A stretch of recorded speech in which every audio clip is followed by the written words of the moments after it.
authorized by the law, but the UPDF Act makes something as such or amend that political. Lady Asima, these are powerful questions, powerful comments. Thank you so much for participating in that. Onga.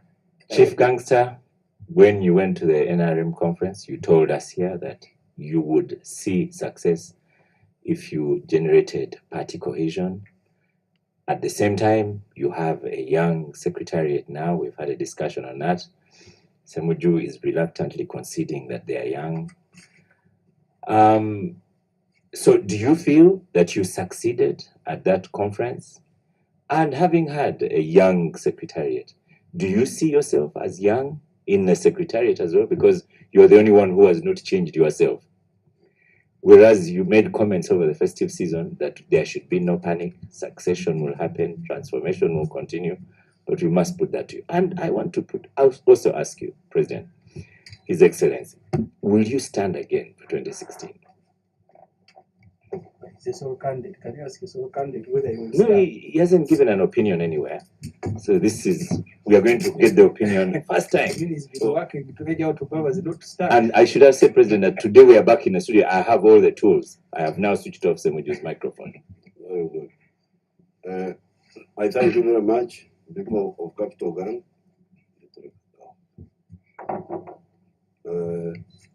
First of all, the question of Sebagar, I think it was, whether Museveni is panicking.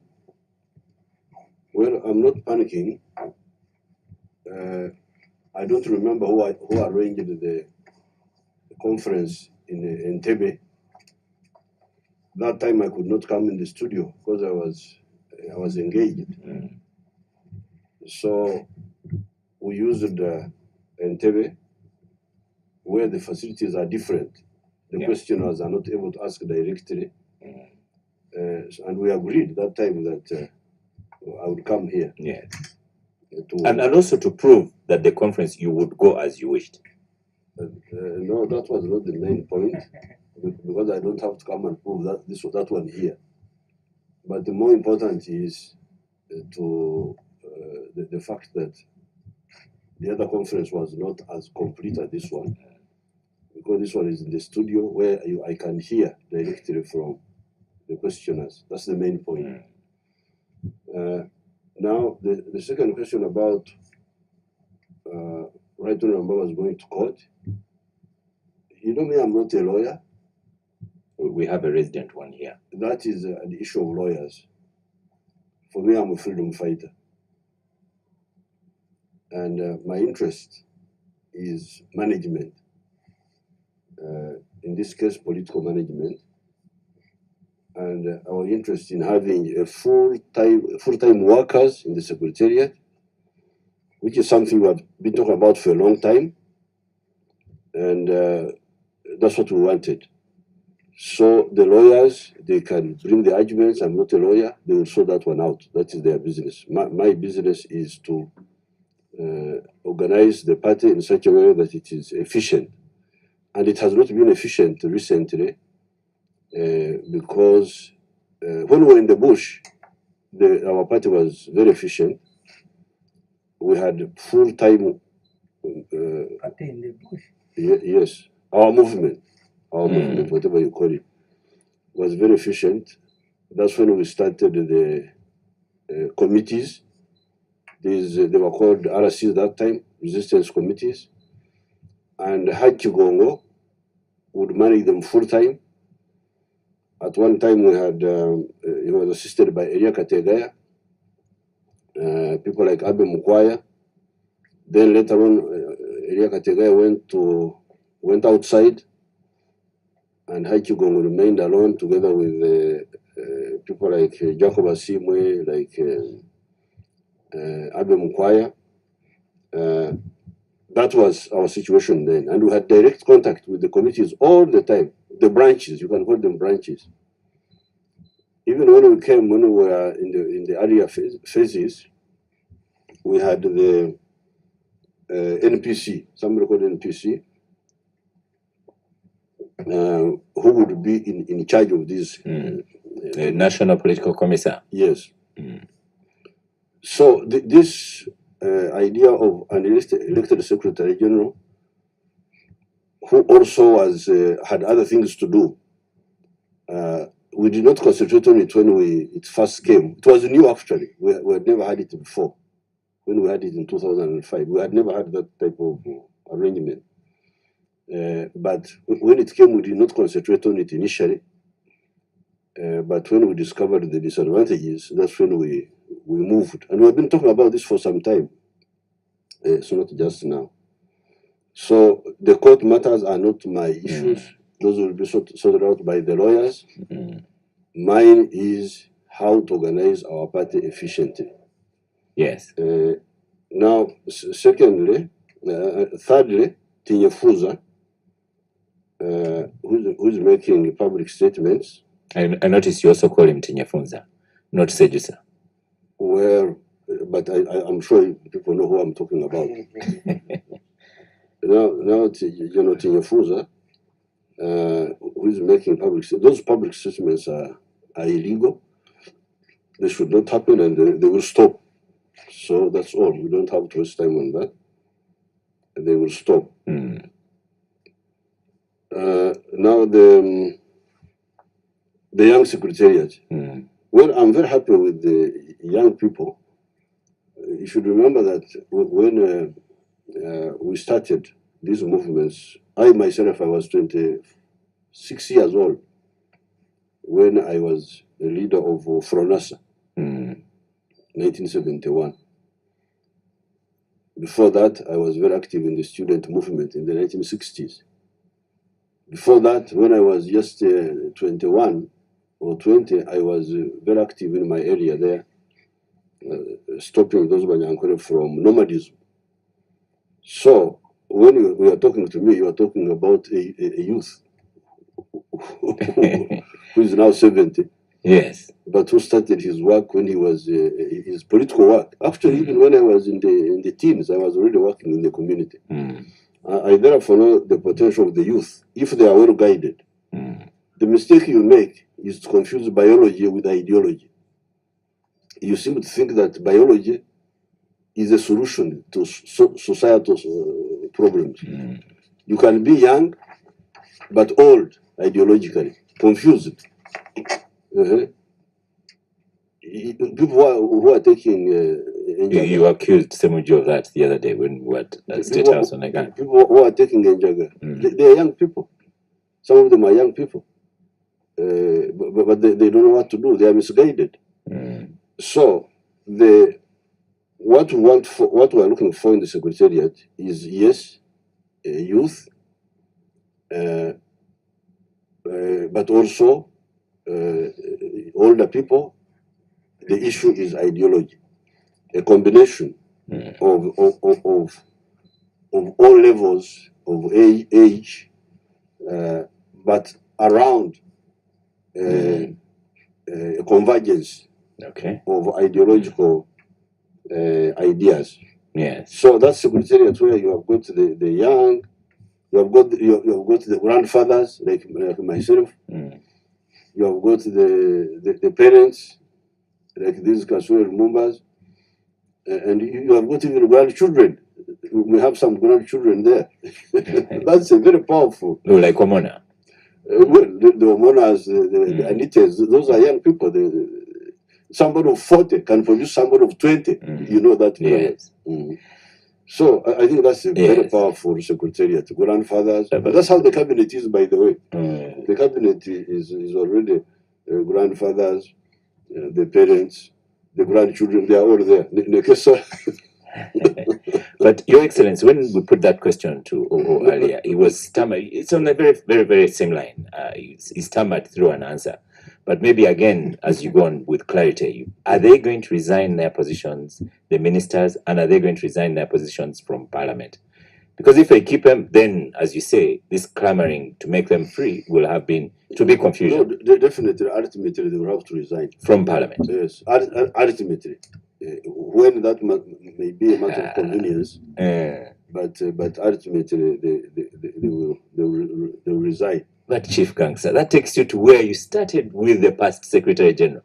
Because when you appointed him and he had a choice between Prime Minister and Secretary, it's what you said, ultimately, he should leave one of them. No, that time it was like an understanding between us and the Right Honorable Mbabazi.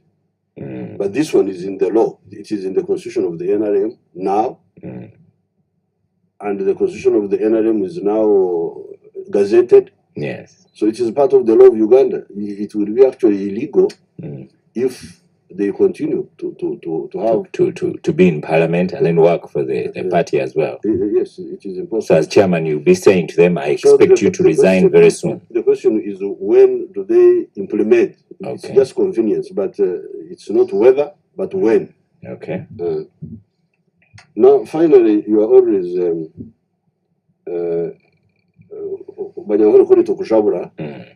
people are fond of dishing food before it is ready. I don't know why you kujabura you people. Are you going to stand in 2016? It is important to know, Chief Gangster. No, what is important is to work. You know, this is your problem.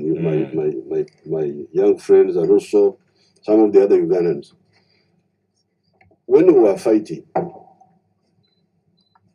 we didn't know who would even survive.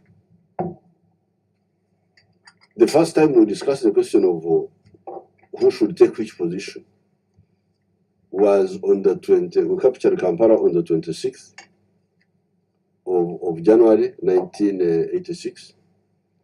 And the following morning, 27th, we met in Rubiri. And the question was, what do we do now? So, my advice to you people, and this is really serious advice, and I'm glad I'm here. That's why I like to come and talk to you directly, so that you hear my advice. And this advice is from somebody who knows what he's talking about. If you get an assignment, please do it. Do it. Don't say, what will I be tomorrow? What will I plan? No. Do your assignment. Do it well. When the time comes for something else, people will sit down, those concerned, and say, what do we do? Now, instead of people doing their assignment, they are busy dreaming, planning, scheming. That's not a good idea. Such people don't succeed. I have seen many. So I cannot be part of that indiscipline. To go here, start disturbing Ugandans. They have got enough problems to solve, school fees, what have you. I want this. I'm already given an assignment. Let me do it. When the time comes, you shall sit, the people who are concerned will sit without campaign, without pressures, without scheming, and say, what do we do next? Okay, Chief Gangster, Your Excellency, I'm still going to squeeze you a little bit further on this one. And it is also, yes. I'm not even sure that it is even legal. I'm not. No, it isn't. It isn't legal. No, you can say you wish to stand. It is not illegal. Because when you start saying, I want to stand, stand in which election? The commission has not announced. Your Excellency, Chief Gangster, let me take another angle to this one. It may not be illegal, but certainly it is indecent. Let me take another angle to this one, Chief Gangster. You say when you came in Lubiri, then you said, now what? That is equally indiscipline. Because 2016 is 1 year away. Some people are very well disciplined. They even know what they want to do in 2018. So the discipline is to say that you will offer for yourself and that you will address the matter later. But then on the issue of services, and I have a message here. Take services, for example. For me personally, I'm also fed up with the politicking, especially since, Your Excellency, you have not yet looked at Chigo Road, and those people are saying to me, you are sharing studios with the president, talk about services. But I have Frank Bogere here on Facebook. He says, Happy New Year, gangsters. Please ask Mr. President that we don't want politics in 2015 to hamper service delivery, as everyone will be thinking about re-election. The whole year shouldn't be wasted talking about politics, but rather ensuring that the public gets the services they deserve from government. But President, everyone talks about politics. Even our OO here talks about politics. Yet I want my road fixed. I want other things done, not politics. When Besigye walked to Kampala to get the services, he was stopped from walking. He claims he wasn't politicking. Now, I had not conspired with Bogere. No. Bogere is saying exactly what I was telling you. But the reality is telling you that you people, you are really inconsiderate. Our people are busy struggling with life, with school fees, with all those things you are talking about. Yes. Now, instead of concentrating on those where you have an opportunity, in case you have an opportunity, but even if you didn't have, even in your private capacity, you could help. Instead of doing that, you are busy planning. What will I be? What will I be? What will I be? I want to be this. I want to be this. This is very wrong. It is wrong. It is indecent. It is not our way of working. As freedom fighters, if we were talking like that, actually, we would even be maybe even cowards. Because if my plan is to say, we are in Ruero, we are fighting, but my plan is to be president. That means I will have to avoid risks so that I survive. So it is totally, it's a subversive, it's a wrong way of working. So please don't involve me in that.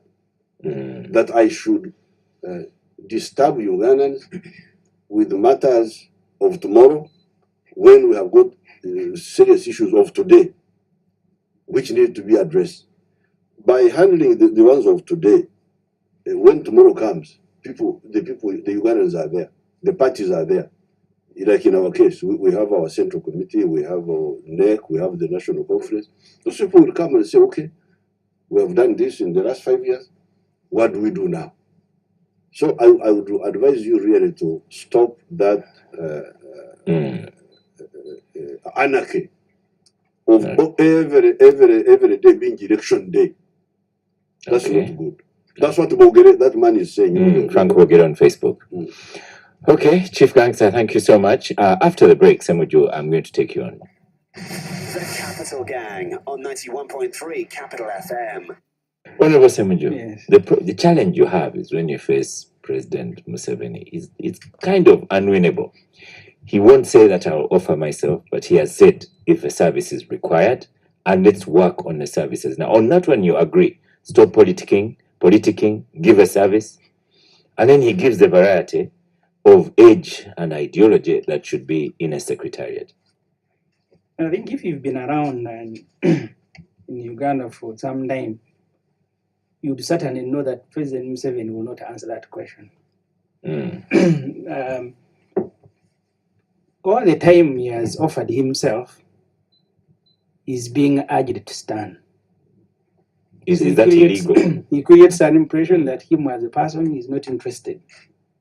But people are urging him to stand. And that's why in many NRA meetings, where the process of him becoming a candidate starts with some resolution of Anite and Omona urging His Excellency to stand.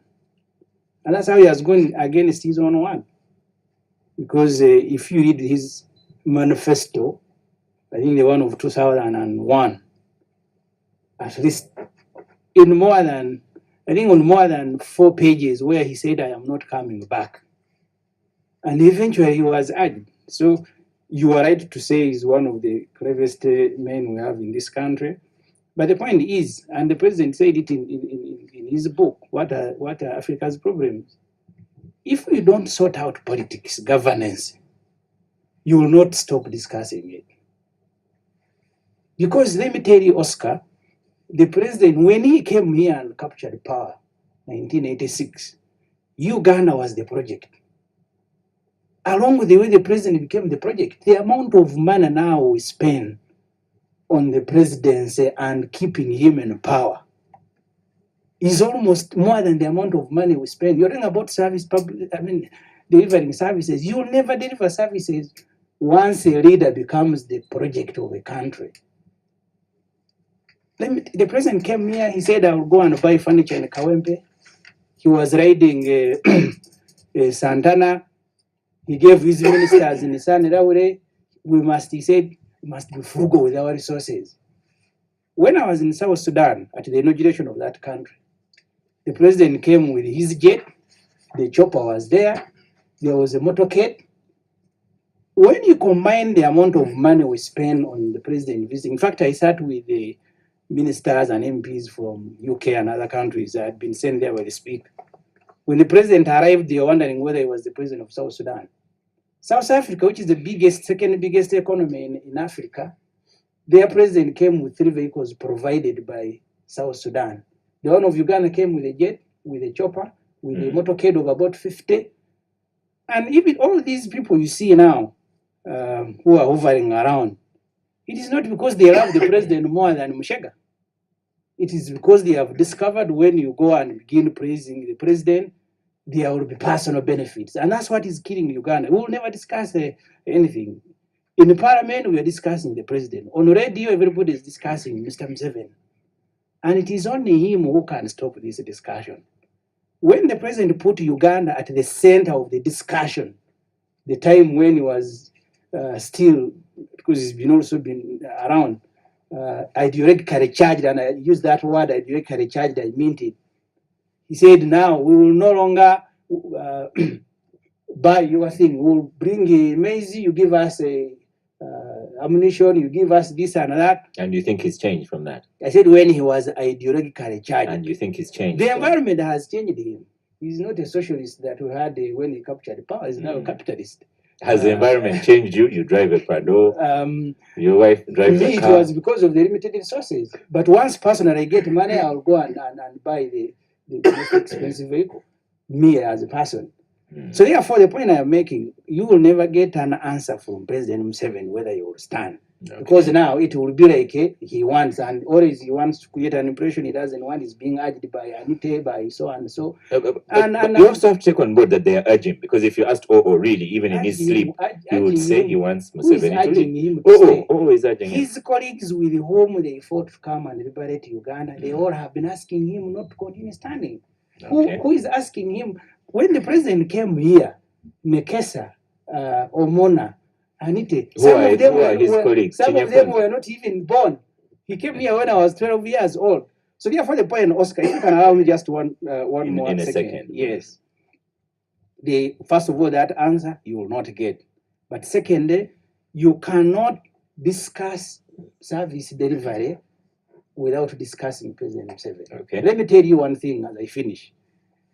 The president this year in Parliament, because he's the Minister of Finance, he allocated the State House 200 billion shilling. 80 billion shillings for him to donate.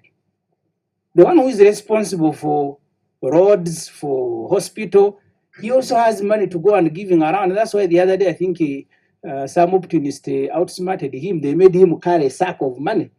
And that was bizarre in the history of this country, to make a head of state carry money. And I know he will never repeat it. I wouldn't mind it. But then one month down the road, I saw him lining people in the State House and they were receiving boxes of money. The work of now Brigadier Narroiso in the State House is distribution of money. I think the president, when he goes back to the time Binaisa was there, he must be angry with himself that actually he has surpassed Binaisa. State House was never a vote. It was a department under President's office. It now receives money. You have let me tell you, the day President Museveni will do this country a favor and stop promoting himself as a project, all of us will be celebrating, and I think I'll lead the choir to go and sing for him. Okay. Abdul, the president, as he did the other time, has the high ideal. He says he wants service delivery, leave the politicking. Ssemujju says without the politicking, service delivery will not happen. It is good that the president comes to the gang, sits with very vocal members of the opposition, and he gives answers. I hope one day he will go and sit with civil society, with the opposition, and they discuss and he gives answers to the satisfaction, or I don't know, to Ssemujju. Abdul Katonda. Well, by the way, I pick up on these things. Ssemujju has said about President Museveni. By the way, I'm very happy with him. Let's record that one, my producer. Kidan is going to record that one. We'll play it. Yes, Abdul Katonda. Honorable Abdul Katonda. Well, I think there is a difference between politics and politicking, in my view. You cannot divorce politics from service delivery.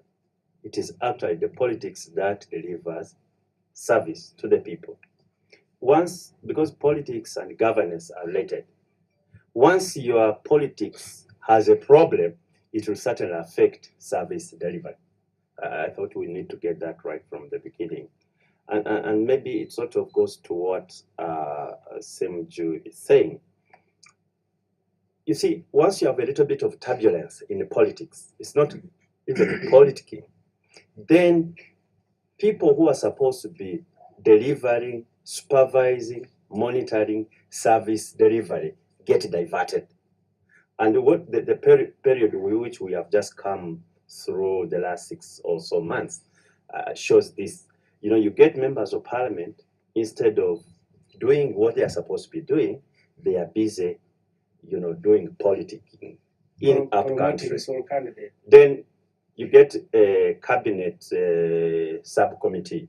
You get ministers who are supposed to be 24 hours running ministries, and they are out there trying to do politics and so on. Then you come, and then we have these debates and so on. I sometimes sympathize with the president. I don't know. I think he must be naturally gifted. These sort of meetings, Your Excellency, you hold every other day, almost in, day out, you know, the whole day, the whole night, and so on. But that's part of the president's work. Absolutely. He would have to do that. Absolutely. But yet, then they're not really discussing. Sometimes, actually, he sort of gets them away from what has taken them. They said, okay, can we go to service delivery and so on? But really, the country is not discussing service delivery, but they are discussing politics, and even and that's what you're going to have in 2015. And that's my biggest problem. 2015 is gone so much, you know, into high gear. Really, almost maybe even 1.5 years before the elections. And Your Excellency, you see all these meetings you've been holding, including the national conference. The whole thing was about solo candidate. You just need to go up country among your structures and so on. That is what is being discussed, including civil servants, unfortunately, the fellows who should really be at the forefront of service delivery.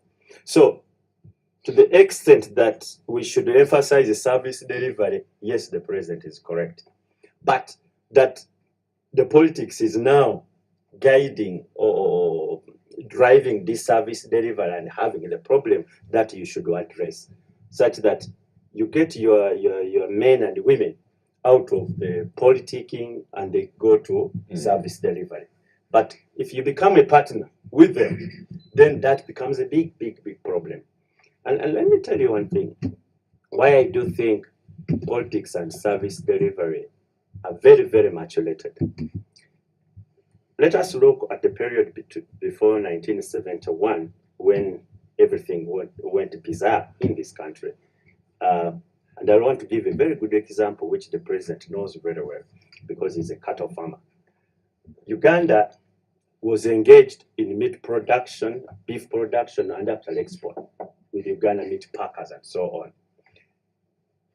Since 1986, when the president came from the bush, up to now, have we moved any step to restore Uganda to that level, such that by now we are talking about value addition to an industry which the president really has a passion for? He's an active participant to restore us to 1971. And I've said this before, Your Excellency, if you don't, that I was about to be tempted to join the NRM when you had just come. Me and my brother here, we are still at university, because we were convinced by some of your cadres, you know, and I would mention them, you know, Kale, Vesiji, Amanya Mashega, Kahinda, Victor Buana. There was this Oriamaza. You know, the guys were really ideologically anchored. They'd come to the university, convince us, say, look at this way the country should go, and so on. They would even point out the mistakes of the earlier regimes and so on, even when they knew some of us were a little bit hostile because of our UPC background.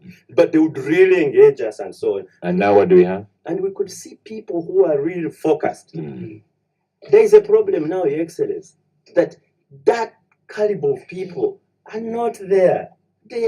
are absent. They are absent.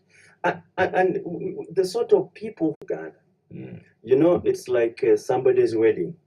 If somebody says he had a very good bride, but he didn't want anybody to take a picture of that bride, why should I be bothered? It is his wedding. It's not my wedding. So I'm not so much interested about the NRM, what goes on. So, but why? Only to the extent that they affect my country, and the decision will affect my country. That's where I'm very much interested, and I make my own contribution that, excuse, this is not correct. For example, if they have their manipulation, democratic tendencies, and so on, I want to let them have their own what? Their own party. That's their problem. However, issues like I've been trying to emphasize about service delivery, because that really defines a little bit of my difference with the current regime. That you have, for example, when the president came in 1986, say, look here, gentlemen, how can you have a country which does not produce a safety pin? And you see, it was logical, it was common sense, everybody was looking at himself as or people who are not wearing shoes. Yes, and we are saying, I say this because you are from yes, Busoga. and I would, you know, you would see. You haven't had the last bit. I say this because you are from Busoga. I'm being diplomatic here. No. I think that is on the lighter side. So, and you could see a leader who, to use the president's word, who had a vision, who would like to move a society from pre to some either he says middle economy. Middle economy Within 20 and years. Yet we are in excellency that you're a cattle farmer, you can't add value to your own cattle. That even the toothpick we are having today is imported. That we can't make paper. This paper, which should be made out of rubbish. You know, out of wood, waste wood, and you know, we can't make it. And the sort of team you are having, the sort of team you are crafting. You have made the point. And then I want to end. You see, because the president, when we were in Entebbe, he was really talking about those ideals, which the entire country should agree with. And yet, he holds a conference, and what my colleagues like all are supposed to do, you know, it's all about, again, politicking, the entire politicking. Then you achieve what the objective of the conference was, but the real substance, which should have been discussed, were actually absent. Okay. But Oscar, before we start, just 1 second, Oscar. Okay. Because you see, the target of that conference was to remove Amama Mbabazi. In your opinion? No, in the opinion of everybody. I mean, the whole cabinet went around the country with the MPs. Okay. Mbabazi was successfully removed. There was no riot. There was military and police. They had covered, you say I am a neighbor of Namboy. They had covered the entire place. They had pinned up posters of President Museveni with the word sole candidate all over the place. So therefore, if you're not talking about politics, well, he participated one after another. Yeah, I don't know. Maybe the president in the future will have to stop them. He wants us to discuss. I know when a general is in the house, you don't have a lot to say, but let me be generous and give you your 2 minutes. Well, and the focus here is, you see, when the president comes here, he has ideal society, higher order skills. Let us look at the ideology. Stop politicking, and he has said it must stop. Let us look at service delivery. The trouble is, he has people like you. Well, you are interested in politics. You know, the president teaches a lot of. The president teaches a lot of political economy. How do you merge theory and practice? And I would invite Honorable Ssemujju and Abu and everybody listening to go and read about. What they are saying to you is not doing well because he has that, and for you are into political economy. To read political economy. Let me just take only 2 or 3 things. Ssemujju is faulting the president on frugality when he came and now. Abudu is faulting him around the same thing, saying we are not able to make safety pins. We are not able to pack beef. Don't try and answer those ones. No. Listen. Listen. You have asked me. Can I make my take? Those are not the ones I asked you.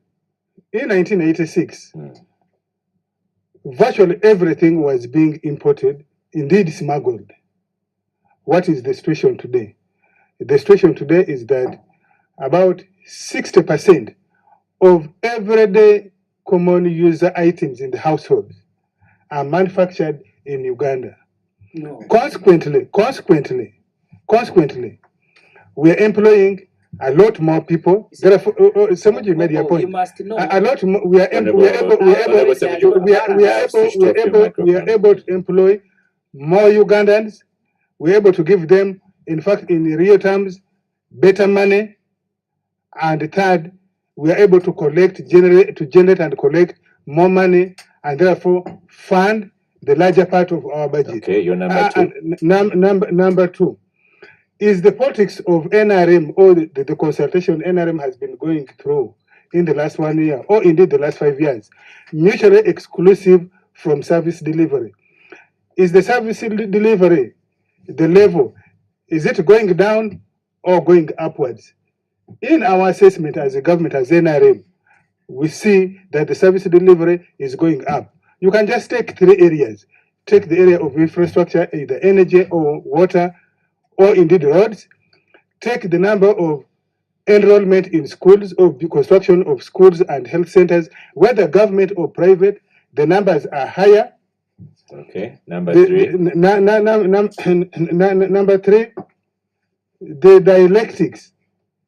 When you study dialectics, you study the transformation of quality to quantity and vice versa. Is the general quality of life, the general quality of politics? That is very outdated. Yes, it is not outdated. You need to reread it. Yeah. Is the general quality of the politics, the governance in Uganda, better or worse? And if you look at the different elements of governance, are we reversing? Are we going backwards? What is the general axis? All of us, I think the majority of Ugandans agree that the general trend is that the rule of law, peaceful existence, accommodation tolerance is on the upward trend, and chances of reversing is minimal. The state is more stable. Okay. And therefore, you need to judge NRM, indeed the leadership of NRM. Or before you come off the microphone, Yes. because what you've said is the president will address. What I wanted you to address, why is the president at the higher end and why are you people at the lower end? He wants you to stop politicking and talk about my road. He wants you to stop politicking and talk about my school. When in Entebbe, I told you that the level of ideological depth in any political organization can never be at the same time. And I want to tie this with the argument of Ssemujju, who's arguing as if Yoweri Museveni was a property of the Amanya Mushegas with whom he came. He was never. Once NRM captured state power and became the state machinery, the government machinery, and Museveni became part of the state machinery, he became the property of many people in Uganda, and therefore he ceases to be. And therefore, he must work according to the dictates of the majority, provided that majority is working through a democratic framework. And therefore, this idea that the president should only listen to those with whom he captured state power, supposing they were wrong. In fact, events have proved many of them that they were wrong, because many of them ran away from battle before the war had ended. Okay. Thank you very much. Before we go for a break, I have a couple of messages here. I have Angelo ask about low oil prices and high fuel prices still in Uganda. Globally, low oil prices. In Uganda, high fuel prices. Second, Uganda plans a refinery. Is that the answer to cheaper fuel for running the economy? How will we finance the refinery now that investors are hedging their bets with oil under $65 per barrel? Can NRM guarantee a low pump price as other countries now that crude oil prices are low? And what is Uganda's future with that? I have on Facebook, Kenneth Navasa Rendere. Does the president admire champions of democracy like Nelson Mandela? If so, what's his plan as far as transition is concerned? Turiamwomwe Fred Oscar. tell the president that all is not lost, because he can still declare his intention of not participating in the forthcoming election. The president argues that Ugandans still want him, but he forgets that Nelson Mandela was liked by South Africans, but he had to leave. Question is, why doesn't he leave peacefully? Joel Butusi, let him tell us about oil plans, how far the nation has lived to expectations of the oil benefits. I also had a question earlier about Mulago Hospital.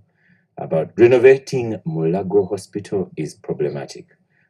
You don't need just renovating buildings. You need to consider paying higher for human resources. And why is it rich people like Sudi that must come and rescue children instead of fixing the problems in Mulago? We stop for a break, and after that, we have a chief gangster responding to many things. Green, a senior educationist from Nyafroze. I salute Your Excellency, our beloved President. I wish to extend my sincere appreciation to you for the sacrifice you have rendered to this country in bringing peace. Consumer Greens, I need a question. Okay, Your Excellency, Go on. whenever I get an opportunity to meet you, I have always suggested, discussing with you and suggested that we create educational monitoring unit under your office. And we have agreed that we shall be putting this education unit under your office, like the health unit that is already in your office, to monitor the implementation of the government policies. Okay. Excellence, how far have you gone with this? Thank you, Excellence. Thank you. I'm called Nwabine Joseph. I'm the aspiring MP for Kaura constituency. Josie, aspiring as NRM independent or what? I was in NRM primary. I was in NRM primary, but I never made it. Okay, go on with your question then. Excellency, the muzzling of the press, the muzzling of the measures, the so-called measures, that people would vote these measures and pour out their anger.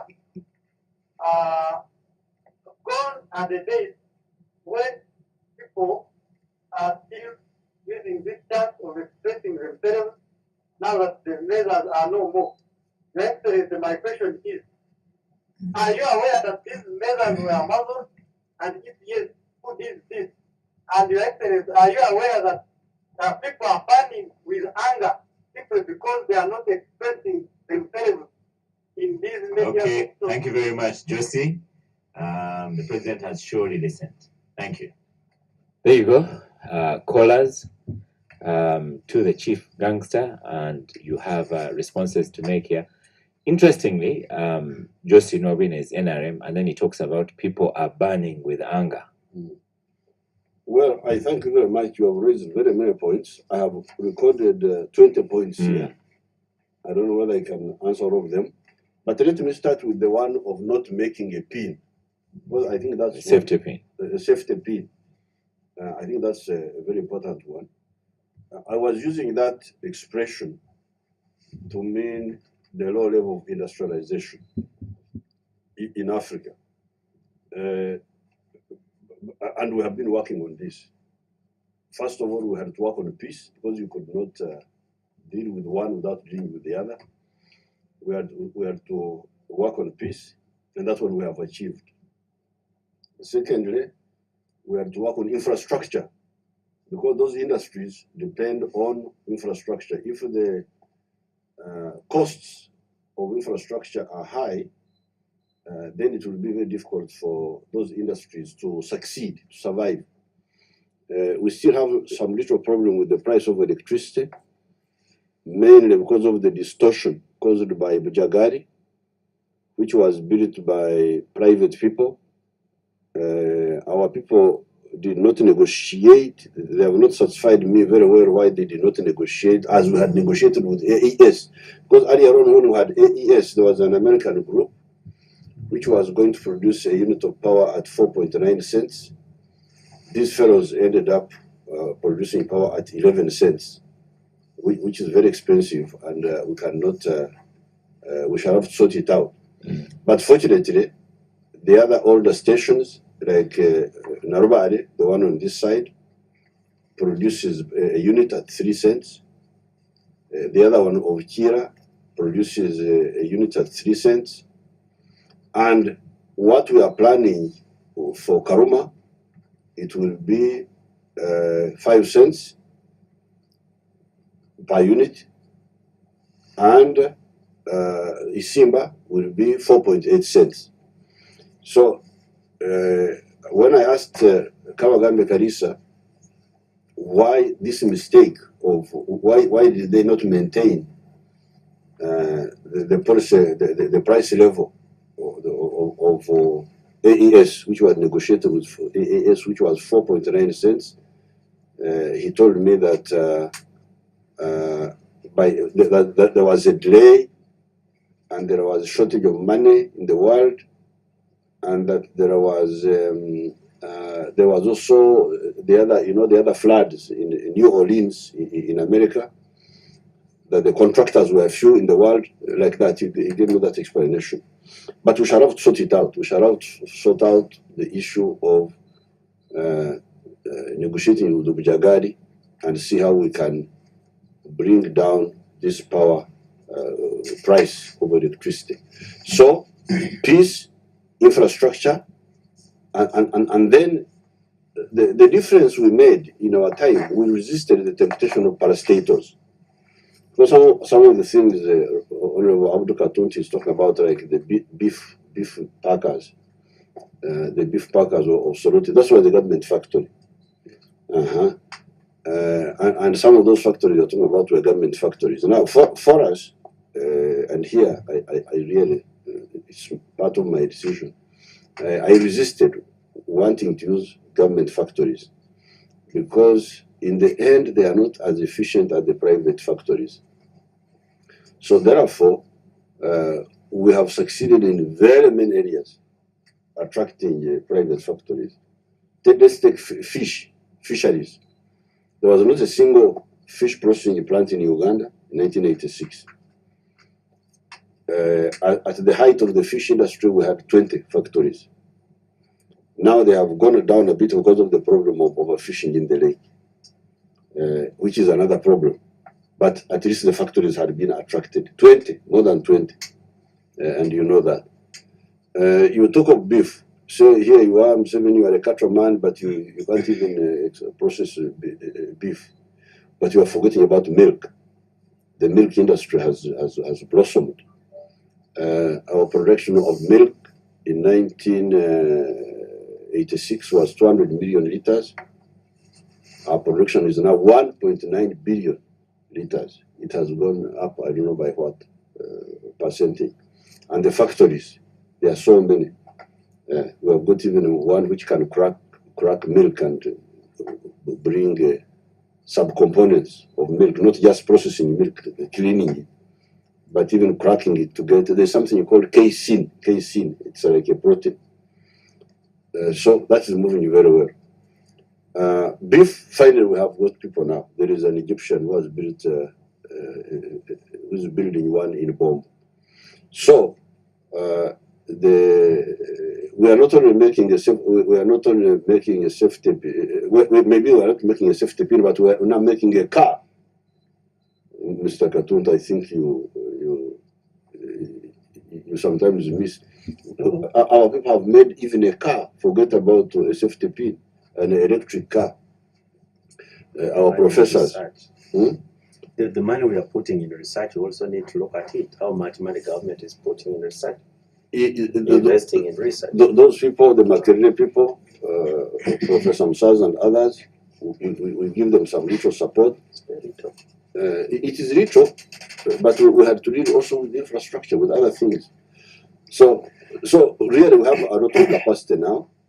Those professors, they have a lot of capacity. They have made the prototype car for electric car. They can make minibuses. They can make even bigger vehicles. UIRI, the industrial research, the one of Dr. Kwesiga, they can literally make anything. They have the capacity to do anything that we want. It's just a question of funding but also management. I'm really a bit cautious about that. Like they put something to process shea butter in Lira, the UIRI. I went and opened it, but my question to them was, who will own this? You have built it, but who will own it to run it efficiently? They were trying to make the cooperatives do it. So that's why we have a gap, the entrepreneurial class, the indigenous entrepreneurial class who can, even when they get free funding, like in this case, so this was built by the government for the people of Lira, can they manage it well? So we are moving, the technical capacity is there, these universities are training people, they have the know-how, but the business, business skills, to make sure that they are run. So we are very, very far from that area where we could not make things. Yes. You can now make literally anything. But who will, the ownership, especially the ownership, management, you can always hire managers, but ownership. Who would own But Chief Gangster, Your Excellency, you must also have a reporting line when you say that, yes, we have enterprises coming and all. You need government to be saying, and in 2014, this is how we helped the enterprises. This is how we equipped the enterprises. In schools, private schools, what we are receiving now is the tax has returned. We are helping them. Look at the banana project in Bushenyi of Dr. Muranga. To make starch out of bananas, to not only produce more bananas, we are funding it. But we have got an innovation fund. He knows about it. Innovation fund. We are funding the food technology department at Makerere. We are the ones who started it. It was not there. But in schools, we are fighting. The tax has returned. The teachers pay. The union. It is now a constant fight. Which fight now? They are giving ultimatums now to the Minister of Education that we need our pay to come back. So, if you have a majority of schooling in Uganda, for example, are private schools, in the reporting line, we must have a line in there that says, "Here is how we help schools." I'll come down. Let me first deal with these other points. So, in terms of technical, industrial, technological capacity, we are now much higher than that. What you are talking about in 1980. So now, what is now lacking? 86. When I was writing those articles. But what is lacking now is the ownership. You see, there are two ways. In fact, I've been thinking about it. When you hear the Soviet Union, you hear these MiGs. When you hear a MiG, those were names of people. Mikoyan Gulievich. So, like you say, Katuntu and my son there, what? Ssemujju. So you could say Kase. You make something. So this Mikoyan Gulievich, these were the designers who made that aircraft. So I have actually been looking at that. If we don't have a strong private sector and the discipline, the problem of Ugandans is indiscipline, spending too much, spendthrifts, extravagance. They don't know how to save okekeres. They don't know. They are not like the Asians who are very good at okekeres. So if the people are not saving and they are not investing so that you support them and managing well, one option is what the Russians did. And that's what I've been experimenting with, like when I support the banana project. You have got a scientist who has got the knowledge, but he has no money. And we give him money.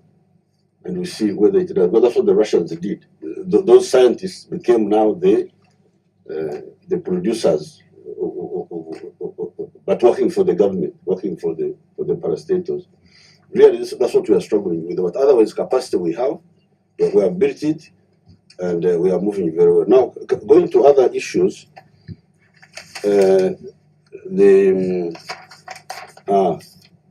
Museveni goes with a big convoy. Well, Uganda happens to be in the midst of a turbulent area. I don't know whether Ssemujju Ibrahim has ever joined the Tabliks. Some people are trying to bring terrorism here. I am a tablik. You are a Tablik. Yes. Well, I hope you are not linked to the other man. What is his name? Jamil Mukuru.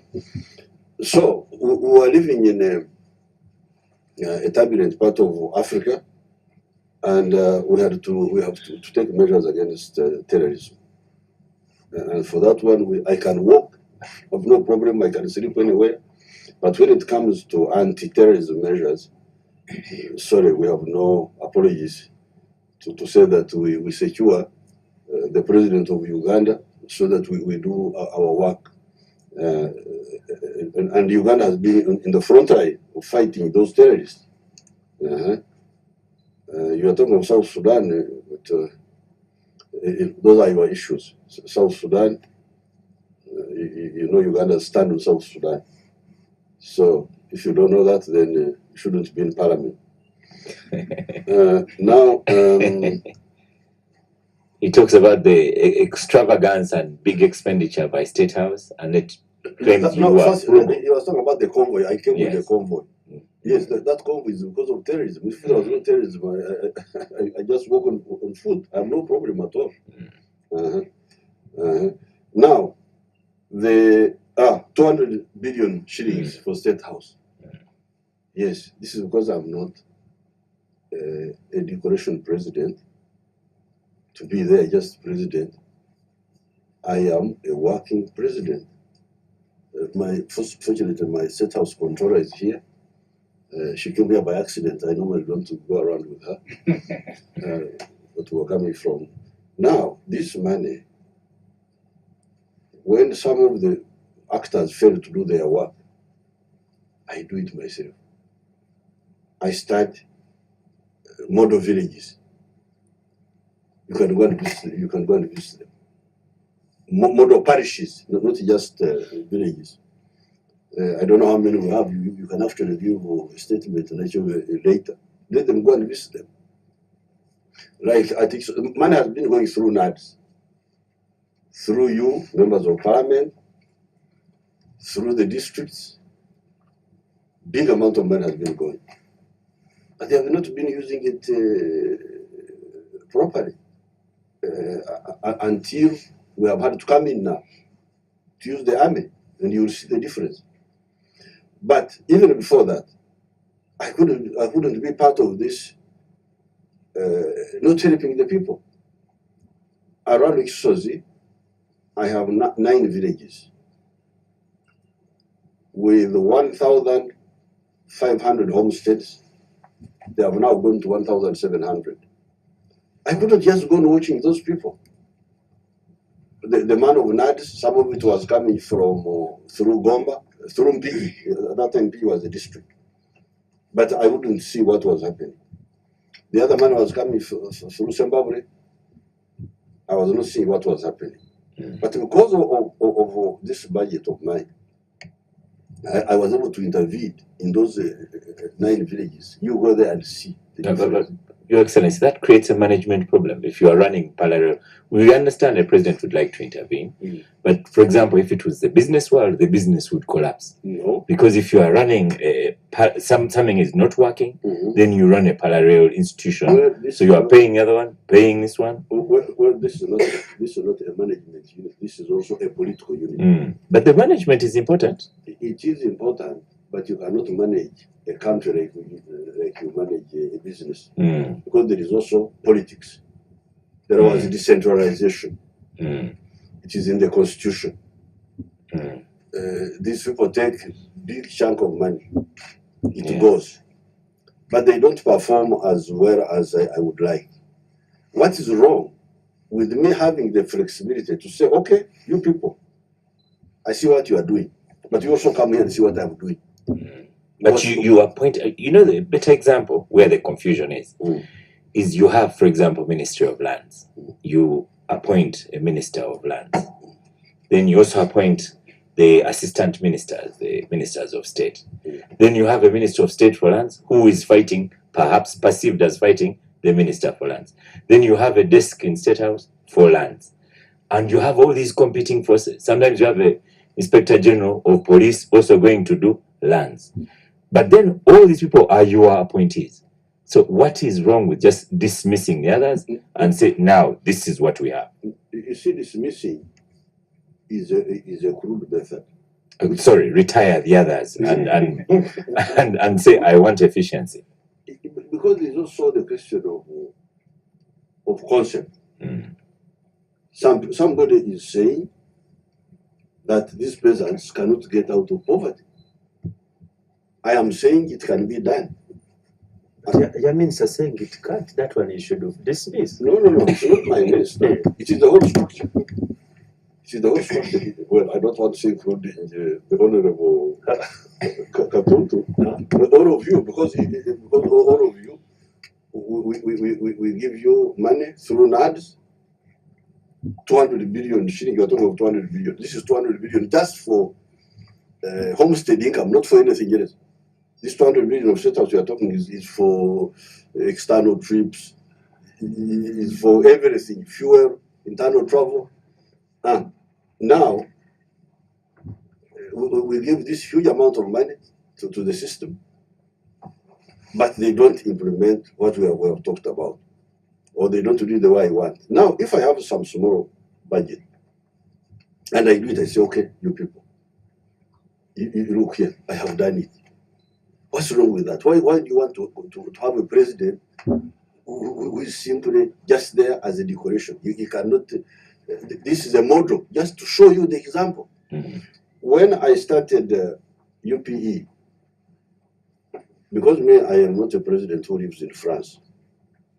I've never even visited Dubai. I visited Dubai for the first time just a few days ago. When I go home, when I'm not in Nakasero or in Tebe, I am in my villages. And the peasants besiege me there. School fees, poverty, what have you. We got that revered as members of parliament. Okay. But if you as member of parliament, you have no solution, at least you are a small player. But for the president to have no solution at all is not acceptable. I don't think that's not my idea of leadership. So when I was facing these pressures, I started the first UPE school in my farm in Burera. So I said, what does it need to provide free education? What if I built the classrooms, paid the teachers? Why can't the children study free? So I started. Using part of this budget, I built a primary school. Before UPE, before I was able to come out to the public and say, now we can provide free education for the whole country, I first did a pilot in my farm there. I gave them land, almost 100 acres, and I built their school. So the children come and study. So we can provide, I started another pilot in Rekumburo. So this budget of this president you are talking about, which you are trying to make fun of, what is a budget which delivers alternative to the people of Uganda. Okay. But besides, this president is not somebody who just goes around with typewriter, with typists and people like that. He's a president who contributes to the security of the country. Some of that money handles the SFC, isn't it? Yes, SFC. There is a whole force, a very big force. Special Forces Command. Yes. So some of that money supports. So please, the 200 billion. SFC will come back to that one, Your Excellency, Chief Gangster, because I will also put to you that maybe the ones in the regular are equally annoyed with SFC. We had refinery as well, oil prices going down globally. But in Uganda, when I put petrol after this show, my pocket is damaged. Well, that's a good question. I'm going to study it. I haven't studied it. Why the local price here should still be high when the global price? I haven't studied it. I have to study it unless this is some information. Okay, so that you give a response to that in due course. In due course. And then the refinery issue. Can we still now afford a refinery with all these oil prices? They are predicted to be down for nearly 2 years from now. No, we shall build our refinery, one way or the other, because the oil prices are going down. Globally, they are going down because of the Americans who discovered this shale gas. Shale was something which produces both gas and oil and fuel. But what I hear is that extracting that shale is expensive. That if the price of oil, I think that's why the Saudis are allowing the price to collapse, because when it collapses below a certain point, then the shale operations will not be profitable. I have had that argument. But for us, whatever the price of oil is, we shall produce our oil. We shall, if the companies don't want to build the refinery, we shall build it ourselves. But it's a question of economics, Your Excellency. The economics suggest that building this large house to process our oil is going to be far more expensive than the alternative. We do like the refinery as a matter of pride, but is pride enough to fund the refinery? Whatever the price is, Uganda is going to benefit, because we have got now 6 billion barrels proved. You may not get all of it out of the ground. You may get, let's say, even if you say you are to get out 2 billion, because of the science of extraction, not all of it will be pumped out. Even if you said 2 billion, when the price was 100 a barrel, that would have been a total of 200 billion. 100 times 2 billion. 200 billion. That would have been 200 billion US dollars. But even if now it goes to 60, that will still be 600. No, more than 120. 120 billion. That's not a small amount of money. And building the refinery, if we are going to use, I don't know how much, 2 billion or whatever, out of the 120. At some point, Your Excellency, will you know? Because that's part of the problem. You advocate transparency. Will there be published a chart of accounts? It's going to cost this much. So fighters cost this much. But when? Because this as a government looking ahead, you wishing for service delivery, all this information should have been published earlier, so that we are all with you, thinking this is a good economic decision. The only day was that I nominated Professor Nakimera, a lady, to head this petroleum authority, with some other people there. When I sent them to the Katuntus, they said they were not. There are issues. That they were not good. When I talked to those women myself, very brilliant, that Nakimera. So that's what has delayed. I've been discussing with my young sister, Rebecca. That's what delayed the petroleum authority. Otherwise, we are moving. We have finished all the other issues. Well, if we have some issues, Your Excellency, maybe it's better you address the issues we raise, because we can't just say, oh, no, we can't. We always give reasons. Well, I don't, this is not for here. Yeah. But that's what delayed, because the names which had been proposed to me, I didn't know Nakimera, but she's a very highly qualified scientist, petroleum geologist or something. Now, regarding the cadres, the quality of the cadres is going down. I don't really believe so. What we have done, it's true that we had to expand the cadreship. That's why I started the patriotic clubs and the patriotism secretariat led by Lieutenant Colonel Matsuko or Daouk, all those people. They are there. they are manufacturing a lot of young people in those schools. Now, then the other one of who are these people who are urging Museveni to continue when his Bush colleagues are saying you go away? Oh, my dear friend, you see,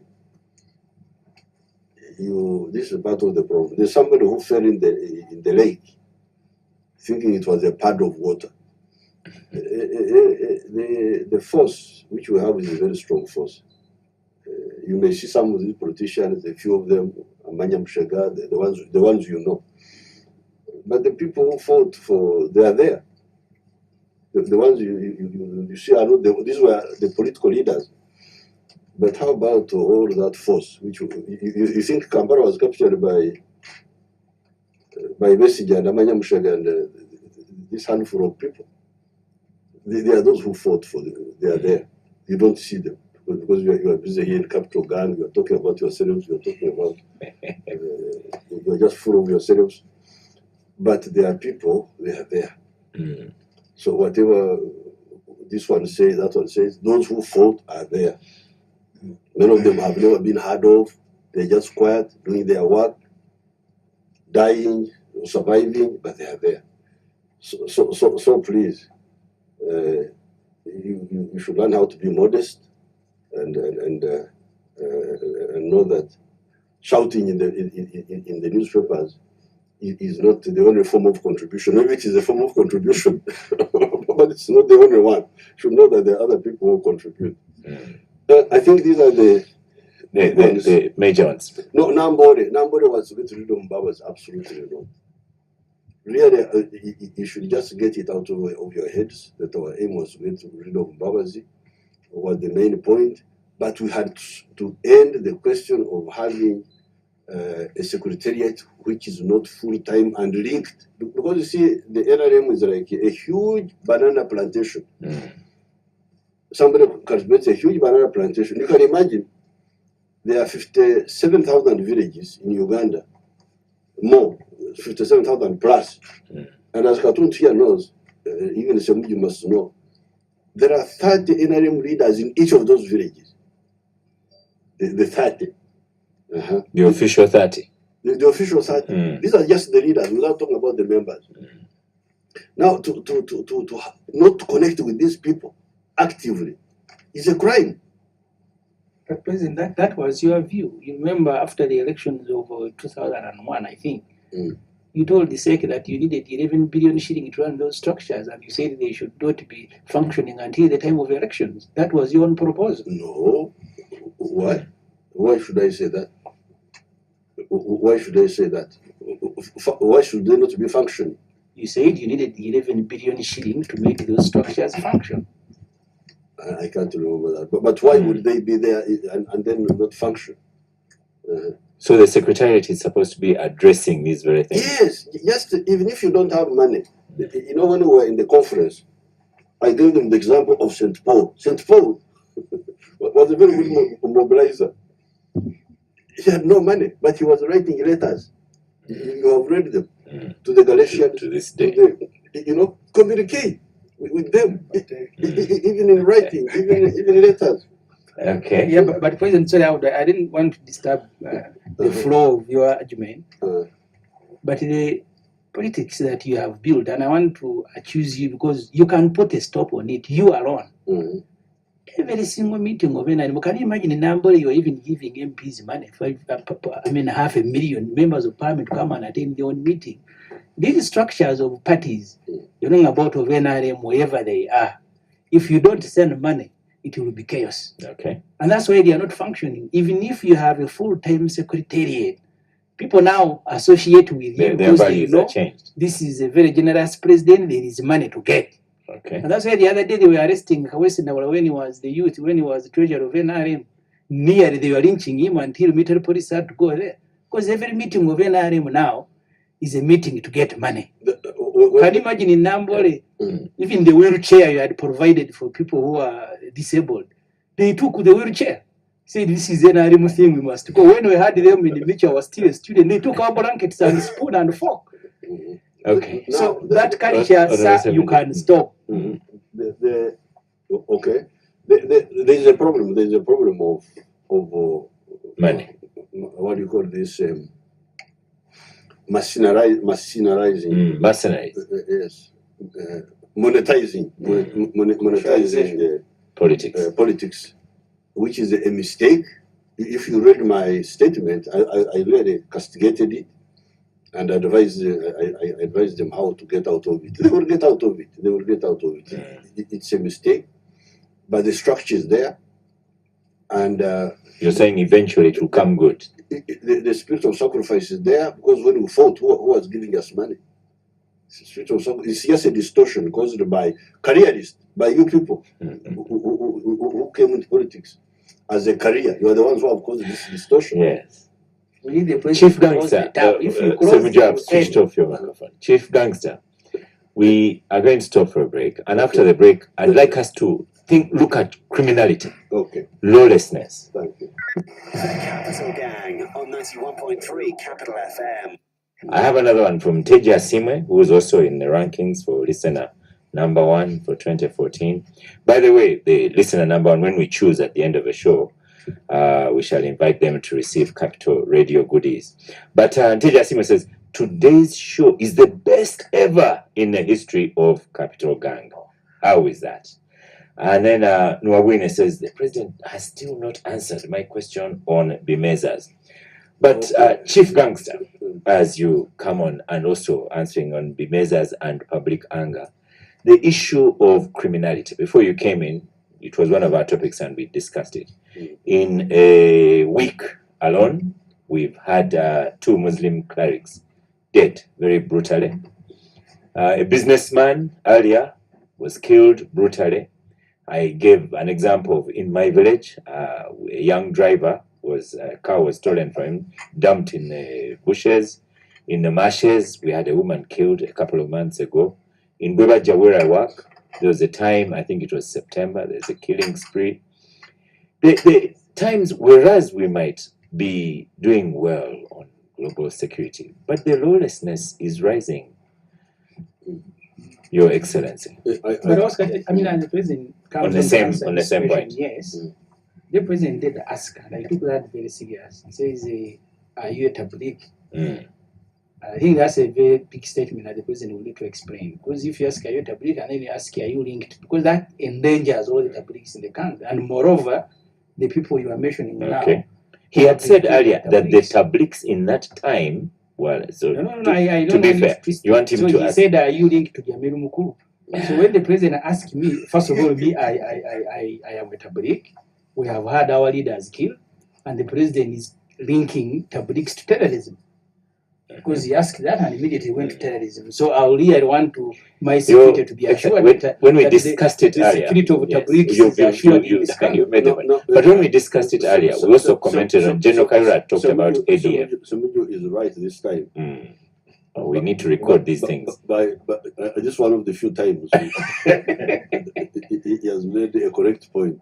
It is true that when the tabligh movement started, it was misunderstood. But as time went on, it became clear that some of the tabligh were with Jamiru Mukuru and others were not. So that one is not a problem. And I have not heard that Ssemujju, for all his weaknesses, that is part of because otherwise I would have arrested him long ago. For all his weaknesses. But coming back to the question of crime, I'm really very annoyed and by these killings. But we should fit them. We should fit them because we had actually not concentrated so much on this small crime. We were concentrating on terrorism, cattle rustling, which we have defeated. And we had not invested as much. As I said in my address, the police are doing a good job, but they are using old methods. There are some old police methods which they are using. which bring results. But there are more modern means which can help us. One of them is what we did recently, is the ID project, that computerized ID. That helps a lot to fighting crime. But there are two other systems, as I said in my radio address on the New Year. One of them is the cameras. This is in order to expedite the investigations. Using the old police methods, we shall always find out, but it takes longer. You go by clues, like for instance, the one who killed Muaya. Those two people on the motorcycle who killed Muaya. They came on a motorcycle. Muaya was a man of the people. He had no bodyguarding, nothing, just there.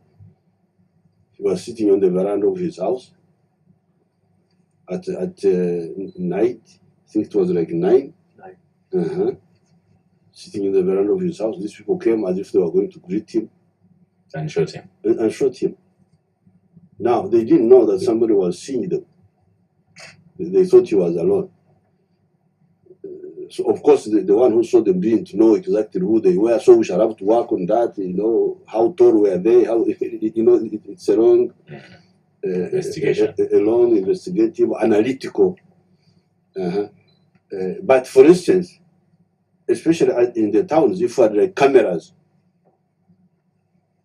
straight away you would see the, maybe even if he's covering his face or what, but you would see the, it would make the investigation much quicker. So we are going to really now address crime. The way we addressed terrorism, the way we addressed cattle rustling, we are now going to address the criminality. The accusation you have, Your Excellency, Chief Minister, at least for the towns. Yes. At least for the towns, because even the other man who killed the sheikh who was in the town, the one who was coming out again from like a mosque, was coming from a mosque. Again, all these are missed opportunities. If there were cameras there. Public institutions. You see, Streets, public institutions. Your Excellency, the way to put it, we had not invested in that because so many priorities and so on and it was not so much pressure. We had not concentrated on it as a big problem. But now that it is a problem, we are going to invest and deal with it. Because police needs to gain the public's confidence that they will be able to investigate something. In London, you remember when somebody came and planted a bomb in the underground train. This was some years ago. Somebody came and put a bomb, but the people who were in the central control very soon were able to unload. They didn't know. They were not alert that he would do it, but they went backwards and unloaded. Saw him placing the package, and then going to see it. It helps. It helps. The confidence that we need to have with police is, of course, in competence and managing such crime. But then the Ssemujju also accuse you that the police is equipped in managing political disturbances. If, for example, Kano Besigye says he's walking to Capital Gang now, he'll be managed quickly and swiftly. But you saw you even saw them involved himself in the Abama Mbabazi conflict. When will we get to that position where even such criminality is sorted out swiftly? That's an opinion that should not come from a member of parliament. Because the member of parliament should know that riot police has nothing to do, even if there's no riot, and the riot policemen are in their barracks, they will not be dealing with a crime. The crime is only dealt with by CID and by the plain clothes policemen who go there on the scene. They have nothing to do with even if there was no riot. So you cannot say the riot policemen are diverted with If they are not diverted, they would have. I don't know, maybe I need to make the point. No. Let the chief gangster finish, and then we'll do a final round of comments and finish with him. Because the police is totally specialized. If there is a crime, it is the CID who are full time on that job. If it is a riot, it will be the riot people who will be dealing with it. There is no way they can be diverted because of politics and so on. So that's a different branch altogether. Abdul Katonto, the president has ably, you remember in the break when he says, I love coming here, find confusion all over, and I smash it. And I will occasionally return and smash more. Help me to explain to the public. To explain more. I Yes. So, sorry, you hadn't responded on the public anger on the Bimeza? Yes. I don't know who stopped the measure. I have never heard of it. Who stopped it? Well, sir, This is a good time for a corner too. while the late Honorable Bachogan Sadu was still alive, that was when the measures were stopped. And I think since that time, we haven't made efforts. No, I think you just have, often just say it the way it was. When the president ordered the closure of CBS, that order carried another order of stopping the measure. Well, I'm You are now bringing your slogan. Yes, I'm giving you. Since that time, we haven't made any re-engagement with the radio owners, particularly outside broadcasting, which I think we should, and I think this is what the public has been asking. We lift the ban on outside broadcasting. For example, there's a club called Obligatory in the industrial area, where people would go every after lunch, and every Saturday, and sometimes on the Sunday afternoons, and then they have discussions on a number of topical issues. Outside broadcasting, not in the broadcasting. Not in the studio. Not in the radio studio. Not in the studio. I think it was one way for the government to receive the actual public feeling. Oh, for people to vent. That's what Novin is saying. Yes, you can examine discuss their country. There is no anger that is there. It's a Well, discussion of their country. Sometimes it will happen. Yeah, but you see, to submit like the anger. It was similar really to the barazas that the government is hosting now, but except that it was broadcast live. Your Excellency? Well, I have no problem with that. I wasn't. I was not aware. I was not aware. I'm very grateful to Nwabine to tell me about that. Honorable Katonto, on all the issues, we're into conclusion mode for today, and what you'd like the chief gangster to go away with from Capital Gang. First of all, I'll go public again about the question I asked last time, that this country needs a chief justice and the deputy chief justice, and I hope it becomes one of the priorities of His Excellency the President to appoint one.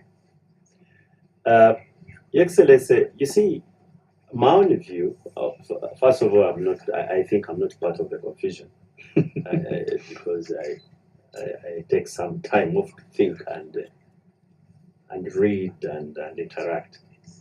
But I just want to look at the history of this country, that you are in the year 1971, and you look at our GDP figures, and then in all sectors, and then from 1971 to maybe 1985, you have, okay, up to 1980, you have the free fall of the economy.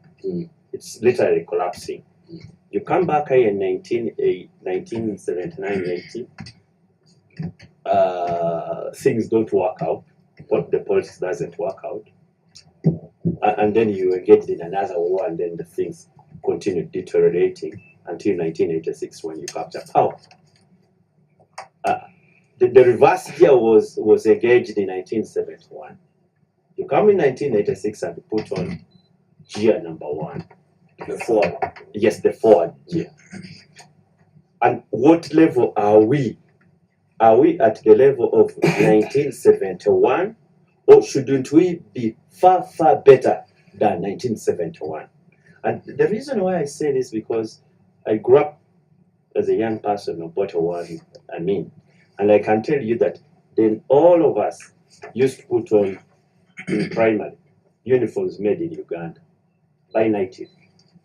All of us who were in primaries, we could see, bed sheets being manufactured here. Women's clothes being manufactured by Morocco, Nigeria. You could even look at the sort of Nigeria used to employ at its peak almost 10,000 people. Jinja was, a town full of activity in all these industries and so on.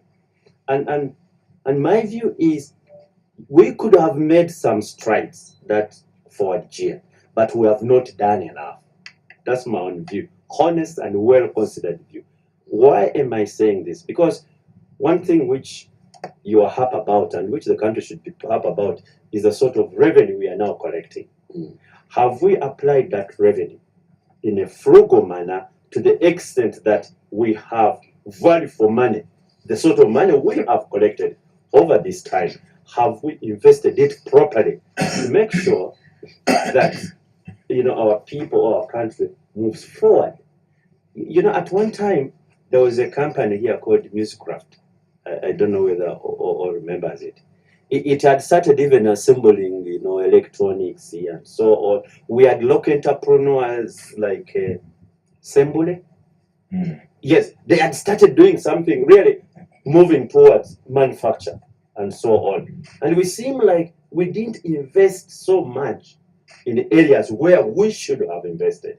And we could have the priorities, as you are saying, infrastructure, security, and so on. But the sort of revenue we are collecting, we are not putting it, in the areas where it matters. And I think that's where you need to have a little bit of national debate, where you involve the entire country.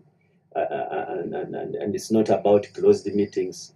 Like I felt so bad when I was reading your New Year address. I said, no, that one I already addressed during the national conference. I'm not going to repeat.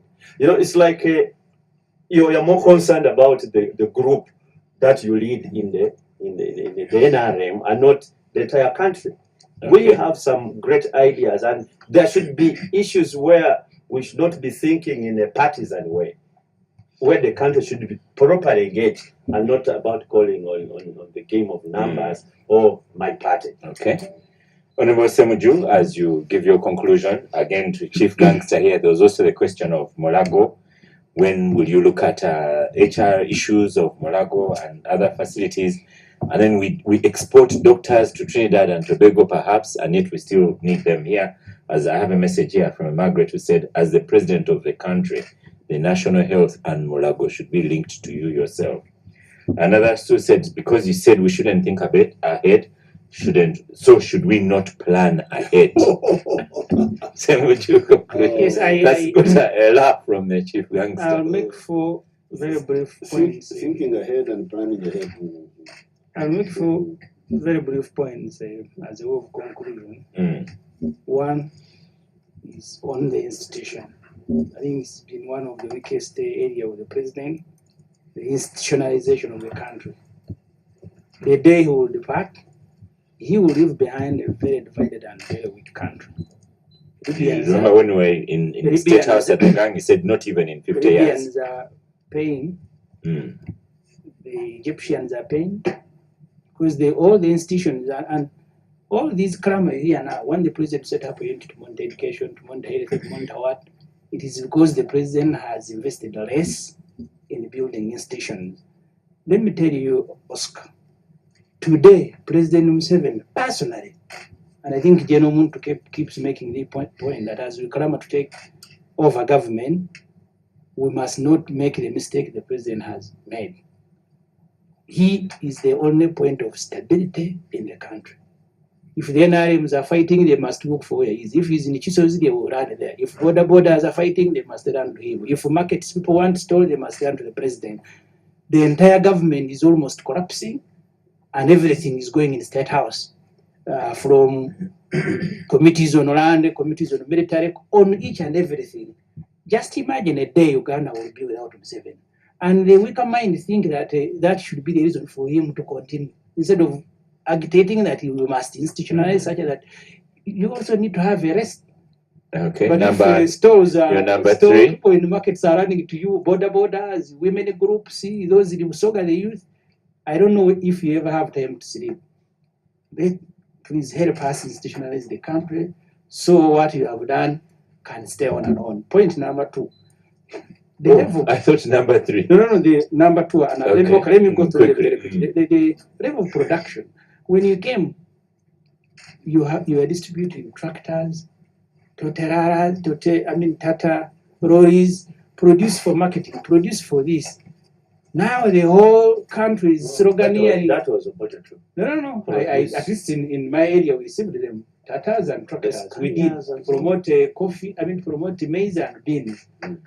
Now, all the posters in town are posters of not produced for marketing, but posters of solo candidate. As a result, the last time my committee was interacting with the Bank of Uganda, on a monthly basis, we import things valued at about $500 million and then export at just about 200. Our balance of trade, our trade does not balance because of the politics, because of the investment in politics. Finally, the transition. There are amendments your cabinet is doing this and that. You need to share them with the public. You want to know what you want to do to our constitution, whether it is in the interest of you, the leader, or the leaders, or the country. But finally, I want to plead with you, Mr. President, that all what you have done, and it will be a fool to say that you have done nothing, will go to waste if we don't handle transition from Museveni to another leader together as a country and carefully. Because if every person within your own group who wants to be president must be dealt with the same way you have dealt with Mbabas, you now have this group of cheerleaders who are around you. For them, the whole thing is about sole candidate. And because you go through this every day, after seeing the sole candidate, they come to ask for money, and you give them. Okay. So let's handle the transition. Thank you. All of us are going to be beneficiaries. More messages here before I allow half a minute, because when a general is here, what conclusion do you have to make? Linda J, says the president's top two issues remain unaddressed: tackling incompetence and corruption. On his, President Museveni clearly lacks vision. Then I have Kisesi Robert in Bali, again contention for listener number 1. Gang, I think Abdul Katuntu is interested in the candidacy for Chief Justice. Then, you see, Kisesi, Abdul Katuntu is saying what is in the Constitution, in my opinion. The animal sector is vital Actually, I was agriculture. interested in the candidacy for Secretary General. You were nearly appointed for that one. You just didn't know. Next time I'll apply. The animal sector is vital in agricultural income. Why don't you give it its own ministry? Try this and you see changes if the right people run it. That's one says SGO. Oscar, I'm happy that the gangsters are well disciplined today. Is it because of the general and Aspias Okunyok of Magoda's Tororo? Magodes. Okay. Thank you. I thank His Excellency for engaging the gangsters. How I wish for more public debates like this one. Kansime Green says, Oscar, how soon shall we, he hasn't answered my question yet, how soon shall we create an education monitoring unit that, like I had suggested earlier? Perhaps he will put that to it. In other times when I intend to interview again President Museveni on the gang and even elsewhere, I'll put to him the question of technical colleges as well, which, as everyone knows, is my baby, and the frustration, but that's not for today. Do you have half a second, or I take out your time? I do. I just want to announce again that NEC, National Executive Council of NRM, will be meeting on Friday next week to approve the nominees to the various positions. And so the process from Nambore will be concluded. Secondly, I may repeat, leadership in the country is collective. The argument in the studio seems to suggest that leadership is only at the level of the presidency. If you look at the structure of our constitution and governance, there's leadership at every level. Have each of us played our respective roles? Why do people run to the president? Because many of us who have been given leadership, we have abdicated responsibility. Members of parliament received money, constituency development fund. They did not do good job with it. And therefore, the people, yes, the people will accost the president when he moves. And so I think the real issue should be each of us at the respective levels of leadership must not abdicate our responsibilities. We must particularly guide our people. Our biggest issue now in Uganda is actually how do we raise family incomes? How do we ensure that every family has some daily income or weekly income or 3-monthly income so that they don't have to run to a member of parliament for their daily needs. So really, I think that's where the issue is. Even if the president constitutes on the roads and so on, if we don't deal with daily incomes in the home states, we shall be flogging a dead horse. The president has done his part, the NRM government has done its part, and I think So whose part is remaining? you as a local leader, as a member of parliament, I'm not so sure if Ssemujju you have convened a meeting in such Chazanga where you come from, apart from running around Kireka, to guide the people of Chazanga on what they can do with the acreage of land that they do have. I don't think you have done so. I don't think you ever bothered at all to talk to people about household incomes at all. I don't think you bother about that. Ssemujju and questions go to Chief Gangster today. We will bicker again next week. No. Another one, I have a pious in Kampala. All infrastructure investment has gone out of the country through Chinese contractors. Way forward is to ensure local participation, which will ensure that at least 30% of liquidity remains in the country. This will solve the poverty challenge in the countryside. Ask the president about Jagali Dam kickbacks of up to US dollars 200 million. Is that true? Some of the messages we have here, and then a lot of the messages, Your Excellency Chief Gangster, is on the Ssemujju question. I think you have to say a little bit more than it shall stop. Ssemujju is under house arrest now. You've seen photographs and pictures. The points I didn't tackle the other time, one was, do you admire Mandela? I think what they meant here was that because Mandela served one term and retired, that was admirable. Admirable. Well, you should remember that Mandela was a very old man, was slightly older than me now. By the time he came from jail, he had been more or less like a martyr. So that's why he couldn't serve long, because he was too old by the time he came from jail. Because by the time he finished his first time, he was already towards 80. That was his. I think that's why he retired. Mulago Hospital, when will they get higher salaries? I have proposed that next year we deal with the academicians and the doctors and the district councillors. This one I proposed in Nambode. The educational monitoring unit to be in the State House, where we can consider it, what I have done in State House now is put 2 monitoring units, the one of health and the one of roads, of roads. So that idea has come up, the one of health and education. Education, to add education, because education is the other mass consumption ministry. The issue of Chief Justice, I have no problem. I had proposed Odoki, and the system said no, he couldn't, so I will get another one. That's not a problem. From the names which I will receive from the Judicial Service Commission. Honorable Katuntu is still talking about the production levels.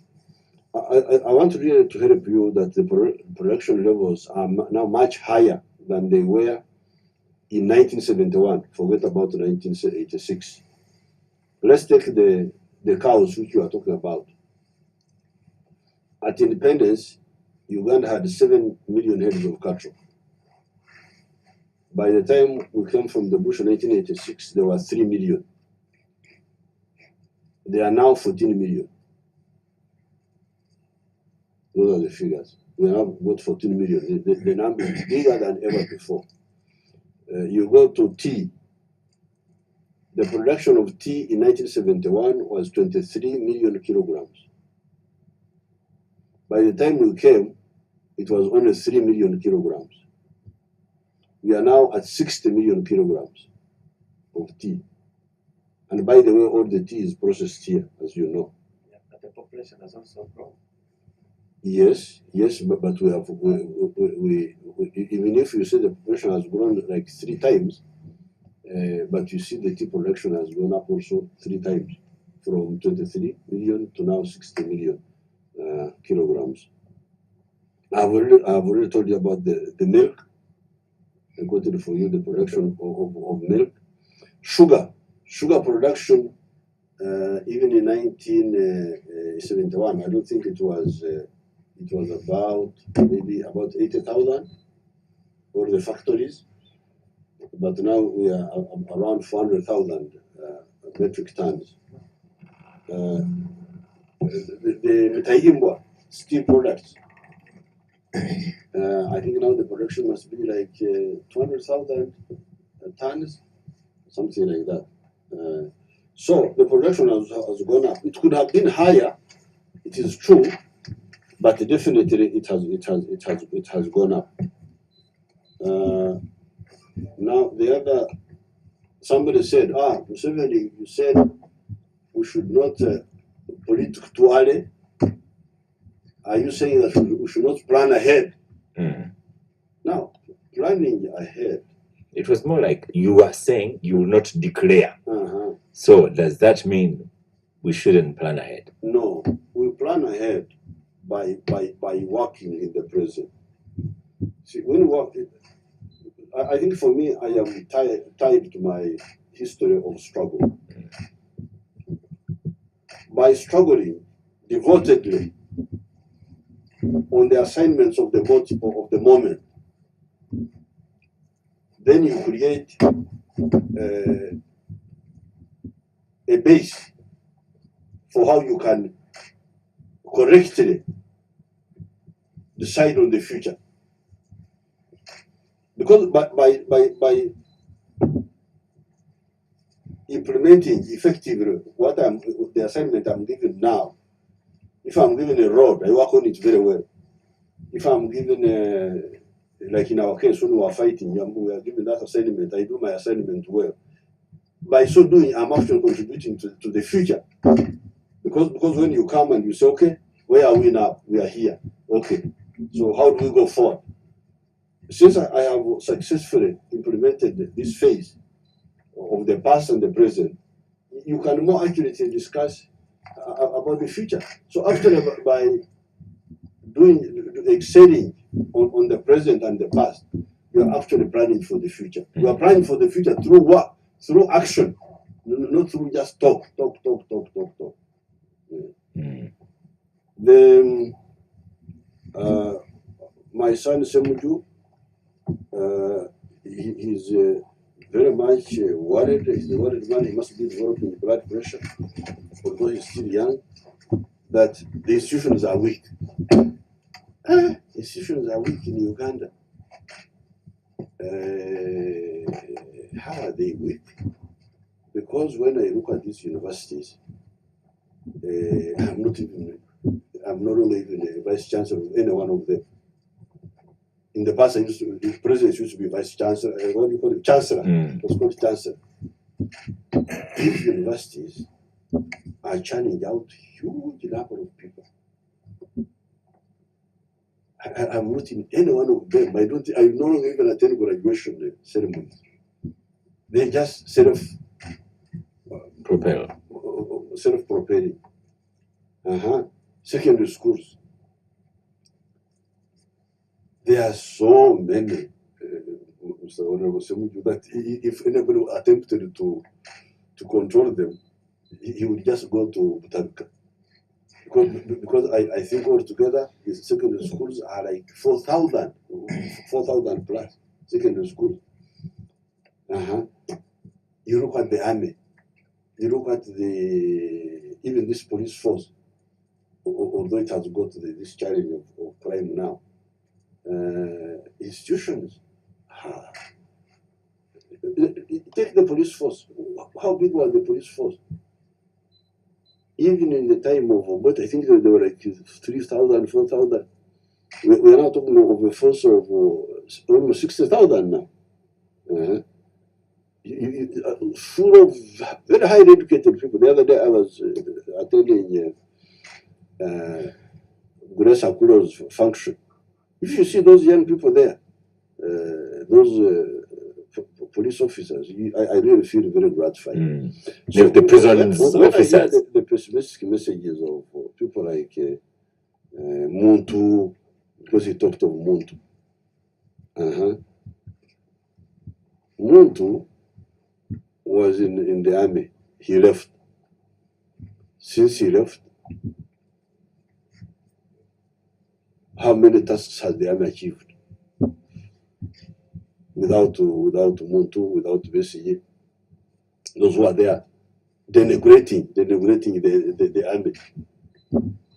We have pacified Karamoja. We have defeated Koi. We have defeated the ADF. Since those talkers left, the Uganda is totally peaceful. So what institutions are you talking about? So Ssemujju is happy with the prison service. Ssemujju is happy with the prison service, the Uganda prisons, because the short time he spent there, he said he spent some time with you. he said that one was working very well. You know, and I know because we live in the same village.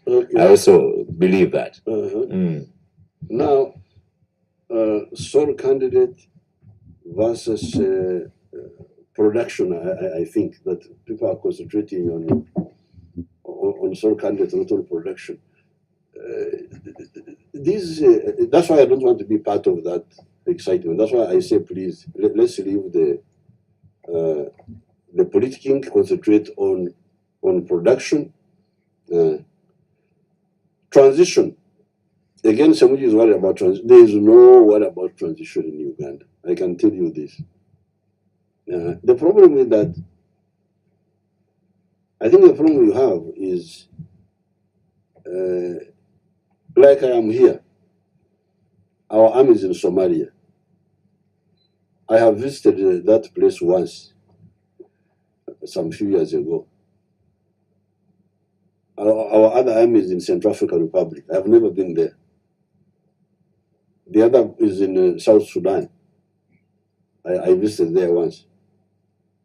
But those people are doing their work. Only once in a while they get a problem here and there. And then I come in and okay, some sort of like a consultant. So if you say institutions are not working, I think you are not serious. I think you are turning your.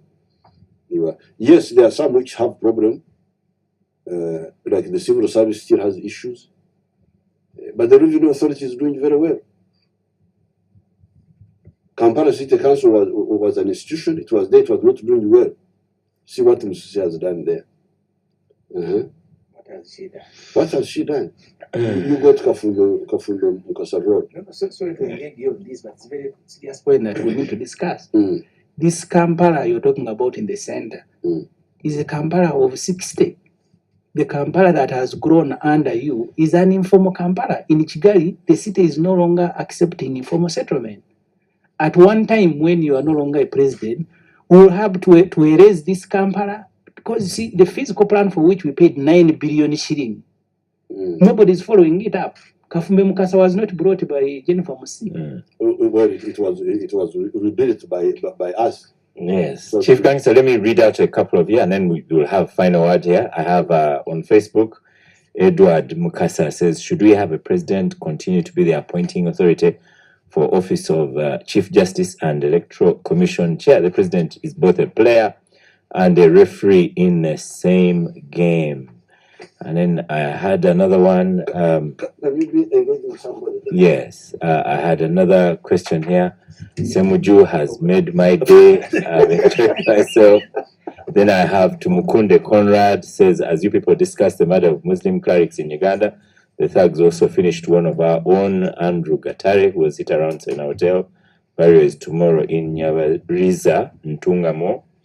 And then I have another one says, how Susan in Kampala says, ask the president to give me some money.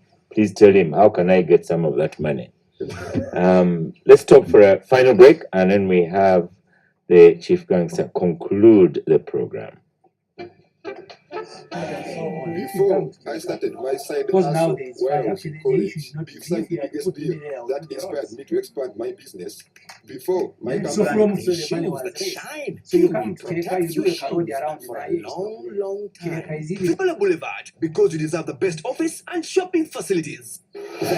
Richard in Kampala says, in real terms, how long does it take for a country to be ready to go through infrastructure, because I may not live to see one? And as Kampala changed, apart from confusion of fake buildings, the president is also going to talk about the Greater Kampala Plan. Haviga asks, in ideal household items, what must be concluded? And I also want Chief Gangster to conclusively talk about the Sejusa question. Final comments from our Chief Gangster today. Now, I had dealt with some of the issues. So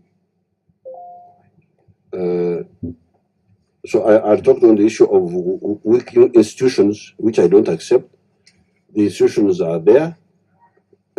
Some are very strong. Some are there but corrupt. They can be improved with the infusion of better cadres, like we did with the Kampala City Authority. Now, Honorable Ssemujju is saying that Musisi is concentrating on the old Kampala, yet there is the bigger Kampala, which is not well planned for. Yes, I know that, but you see, for us, we believe in a philosophy which is captured by Erinyankore saying, Enkoko eshondakera amire. The hen pecks what it can swallow. We have got so many priorities to deal with. I told you about security. I told you about infrastructure. I told you about education, about health,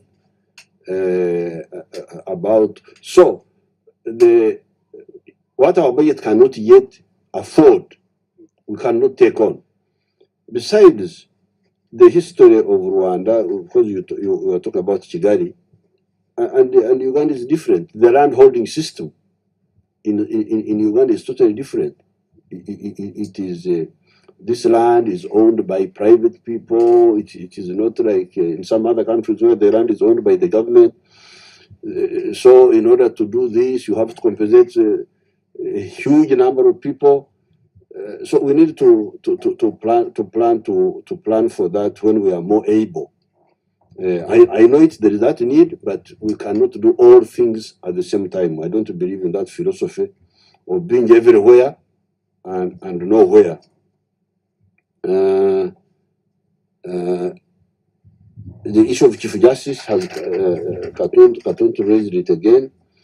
I told you I had nominated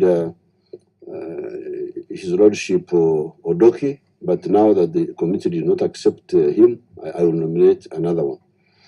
Minister of Animal Industry, because if animal industry is by itself, it will be better than when it is together with agriculture. That's an opinion which has been there, but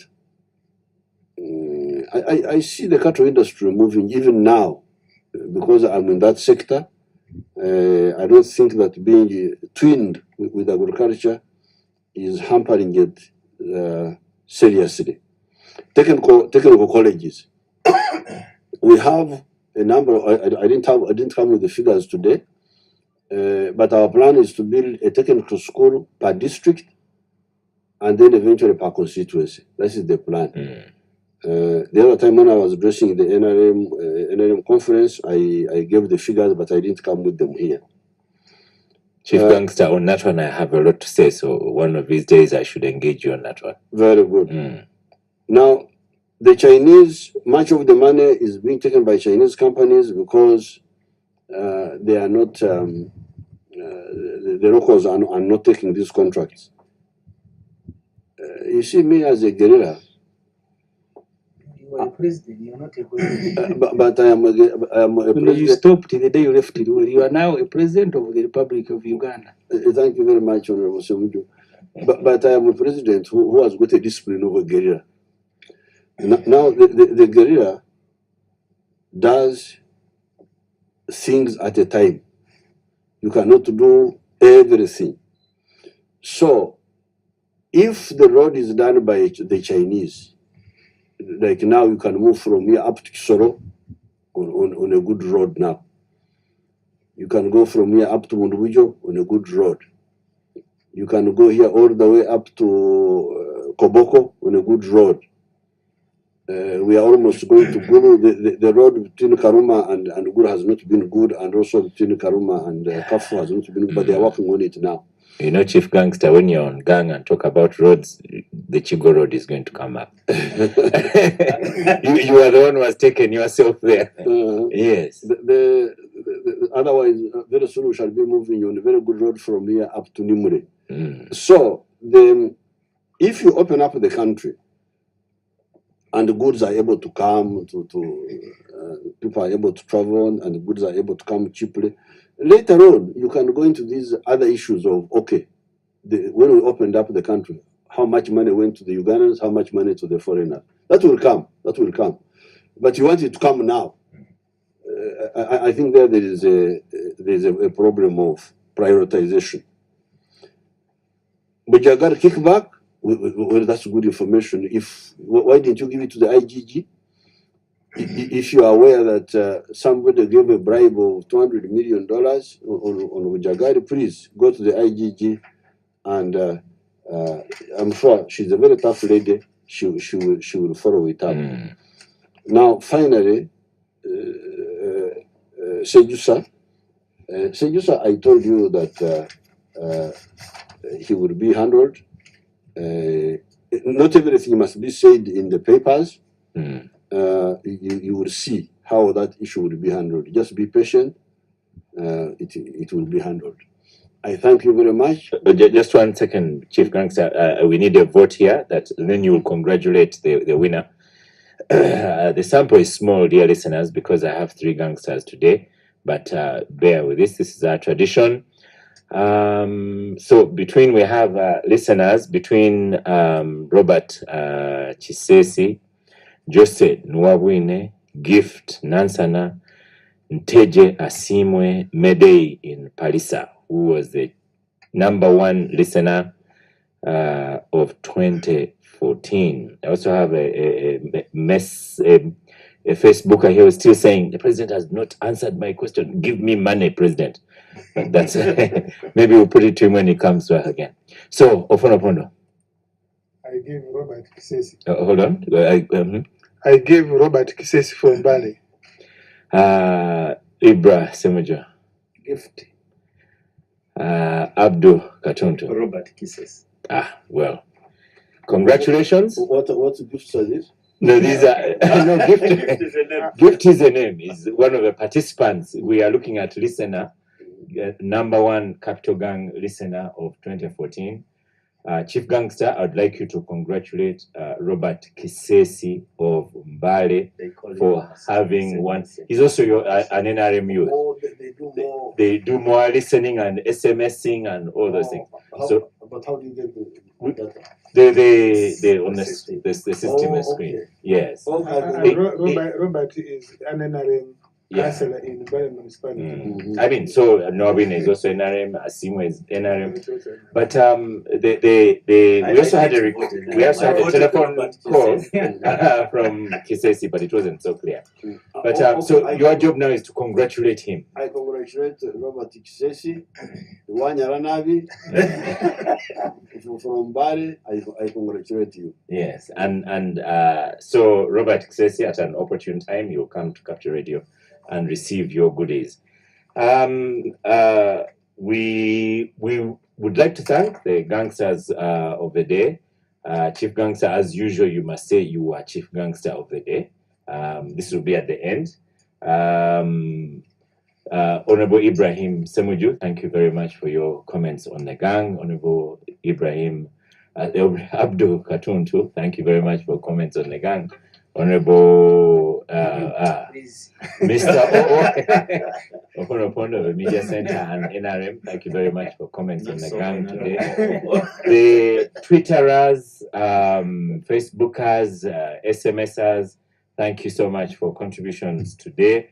And the Chief Gangster, His Excellency, General Yoweri Kaguta Museveni, thank you. And this is for you to say that you are Chief Gangster today, President. Well, I am happy to have been here, to have been given the title of Chief Gangster. I thank you very much for listening to us, and I thank the panelists for really helping me to answer these questions to the public. Yes. Although many of their points are wrong, but it's good when they raise them. Yes. I answer them, and it helps.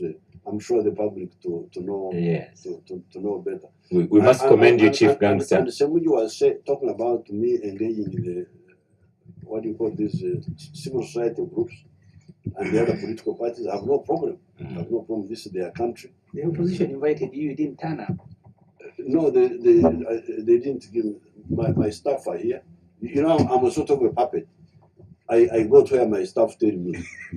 So there is a lady there called Nakarema. You just arrange with her. I will come when I have, if I have time. Thank you. We should say you're really a statesman now. You know, when we think about it's Ofonopono that doesn't like the Americans, but you have President Obama who continuously goes to those television stations that are against him and radio stations that are against him. And as you have faced off with Ssemujju and Katuntu. Next week, I'll ask the listeners, I'll ask you who won today's battle. So you could start posting in SMS or Twitter or on Facebook, and then we'll give it some attention next week on who has won. Did we have Chief Gangster? Did he contain these regular gangsters? Thank you very much. I continue to wish you a happy new year. I am Oscar Semoyamsoke and shall see you soon. Thank you.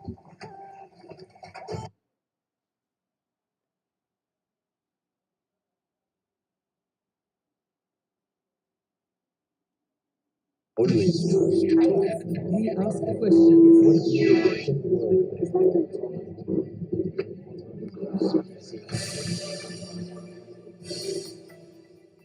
He's ruled Uganda for 31 years.